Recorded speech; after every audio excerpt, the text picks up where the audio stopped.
شما برید واشنگتن رو اشغال بکنید. ملت بزرگ و شریف ایران، سلام و درود.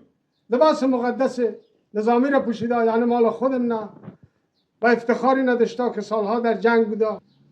و دیروز پریروز صحبت‌های یک حاجی آقا را دیدم که واقعا دردناک بود. میگفت شما بریم ترام بگیریم، برداریم بیاریم، کاخ سفید اشغال کنیم و اینجا اینا که تهران آوردیم ما براش تسلیم خواهیم گرفت که چیکار.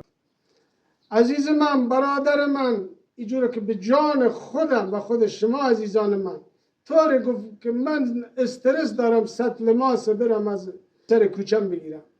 برادر عزیز، کارا بذار کاردارش.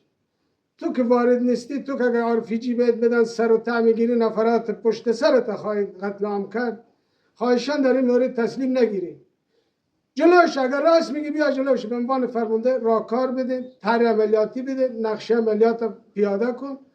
من اولین نفرم پشت سرت خواهم اومد و به عنوان یک رزمنده از رزمندگان دوران دفاع مقدس لشکر 64 ارومیه، گردان جنگاوران، حداقل 200 نفر من از اون نیروهای زبده و کاربلد را پشت سر شما بسیج خواهم کرد تا بریم ببینیم که هم میدان. شما که وارد نیستیم، شما که نمیدانیم، این حرفای زیر باد کوله را نزنیم.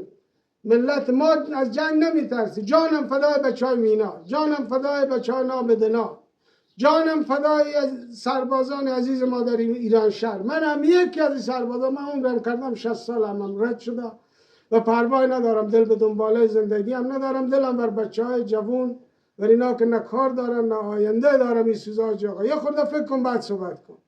یا حق بر تمام شما ملت ایران که ایران شهر نمانده های همه شما از ملت ایران، از همه گوش و زبان ها بودن و شما داغدار ایران شهری و موشک به قلب ما و ایران خورده. التماس دعا خدا به شما صبر بده، خدا به خانواده های شما صبر بده. جان ما هم فدای شما و ملت ایران. یا حق، خدا نگهدار. بفرست